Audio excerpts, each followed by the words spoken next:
Speak No Evil stars James McAvoy, Mackenzie Davis, Aisling Franciosi, Alex West Leffler, Dan Hoff, and Scoot McNairy. Released on September 13, 2024, the film has a family encountering an unhinged couple and their son during their dream holiday. The film was written and directed by James Watkins, who also directed Eden Lake, The Woman in Black, and Bastille Day. It is a remake of the 2022 Danish film by Christian Tafdrup and Mads Tafdrup. After experiencing Zoe Kravitz's directorial debut, Blink Twice, I assumed that it would be the end of the vacation gone wrong scenario as we returned to school. Boy, was I wrong? It turns out that there's another dream vacation that gradually transforms into a fight for survival, and it's not due to the deranged tech billionaire on a private island. Instead, we have James McAvoy causing trouble for a family wanting to spend an ordinary vacation overseas. This latest horror thriller from Blumhouse seeks to keep the fall frights coming, especially on Halloween. It's also the latest attempt at bringing an international cinematic classic to American territory via a remake, although they could just, bring the original version to our attention. But, Hollywood. They love to make money out of unnecessary remakes, especially ones of iconic cinematic treasures made in different countries that don't follow its traditional guidelines. Does this vacation of horrors prove this unfortunate theory further, or is it actually another go-to destination during the frightful season? Let's find out. The story centers on the Dalton family, consisting of wife Louise Davis, husband Ben McNairy, and preteen daughter Agnes Leffler, spending their dream holiday overseas. One day, they ran into another couple, Patty McAvoy, and Sierra Franciosi, who invited them to their country house in Devon over the weekend. Everything was going peacefully for the two families, but that all changed gradually when the family started uncovering shocking secrets from the couple. One of them involves their son, and Hoff, who was born without a tongue, and the couple's mistreatment of him. The other is their passive-aggressive behaviors, which test the limits of their guests and push their boundaries. As the situation escalates, the Dalton family attempts to survive their nightmarish weekend with their secretive, unhinged hosts. I was unaware of the Danish film of the same name until the announcement of the American remake caught my attention. It was seen as a fantastic and intense social satire displaying the horrors of a misanthropic society. At least, that's what I heard from the reviews it got since its release 2 years ago. With the release of the remake, I was able to find the time to watch the original at a low price of $4, and let me tell you, I can definitely see why people were hesitant about the remake. The Danish version was well crafted regarding the direction and cinematography, but it was also consistently unnerving and intense, with one of the most shocking and depressing endings I've seen in a psychological horror film. So, with Blumhouse taking charge of the American remake, it can be concerning that they'll do something drastic to please those who weren't fond of the original's conclusion. So, that's why I decided not to bother with Speak No Evil. However, when I discovered that the film was already available to rent on digital, I reversed my decision and checked it out anyway. Since I'm always eager to watch scary movies in October, I couldn't help but add this remake to my list despite my concerns. While it is still playing in theaters, I figured watching it at home was the best choice, especially since I'm still recovering from my cold. After finally watching it, it's safe to say that my concerns have been realized, especially its ending. However, I found myself surprised that they weren't enough to deter my enjoyment of Speak No Evil. As a remake, the film is understandably unnecessary, but as its own, it's a solidly crafted thriller that favors engrossing tension and discomfort over cheap jump scares. Unsurprisingly, Speak No Evil plays off the same narrative beats as the 2022 movie, including some of Patty and Sierra's unruly behaviors. This is the type of remake that replicates the original's greatest hits to remind audiences how impactful its counterpart was, especially ones from international countries. Even though they're intended as a tribute to the original, some of its sequences can usually be perceived as overly solicitous or lacking originality.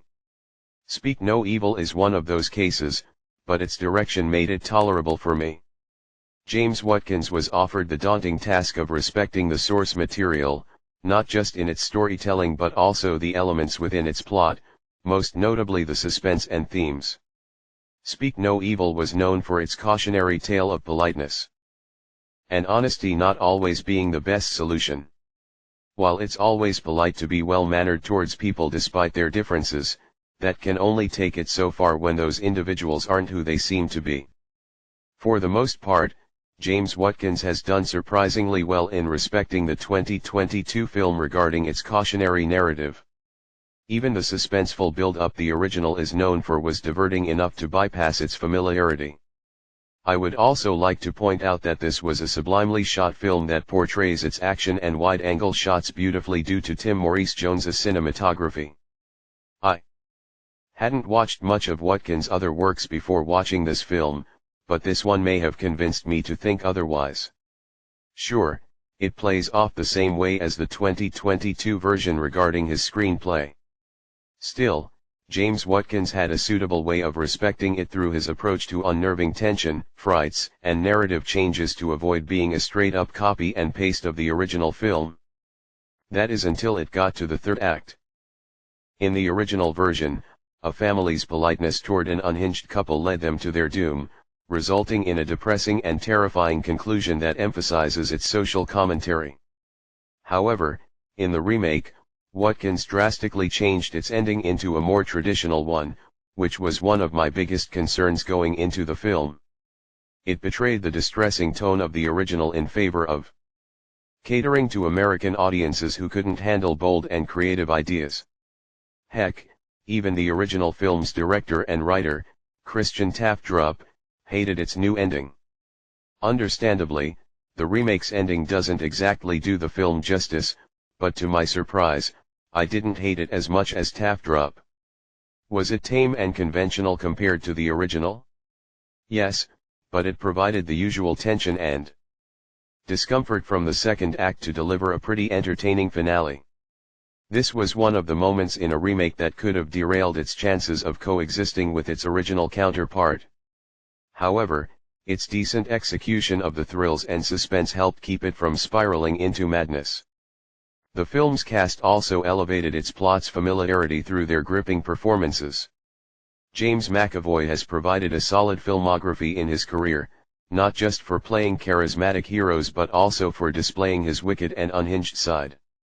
His performance in M. Night Shyamalan's Split was a brilliant example of the latter, portraying a man with multiple personalities with unsettling yet captivating results.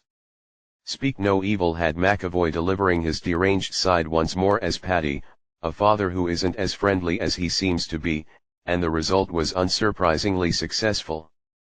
McAvoy is clearly the main reason for the film's diverting thrills, as he offered a balanced blend of charisma and craziness in his performance, evoking an unnerving sense of terror and unease. While not reaching awards-worthy status, it's another testament to McAvoy's undeniable talent in playing both heroes and villains. Mackenzie Davis also did great as a worried mother who has to deal with the couple's behavior and her broken marriage with her husband, played suitably by Scoot McNairy. I would also credit Dan Hoff for his performance as the silent aunt, offering compelling motions that speak louder than words. Overall, Speak No Evil doesn't leave me speechless with its narrative, but it surprisingly compensates with its entertaining thrills and technical aspects that'll leave most doubters breathless. Considering the gap between the original version and the remake, it's understandably unnecessary, showcasing most of the familiar beats of the 2022 psychological horror classic. However, under the guidance of James Watkins, the remake avoided some of its usual trappings in favor of a devilishly engrossing treat that mostly honors the original's unnerving concept instead of relying heavily on the genre's cheapness, except the ending.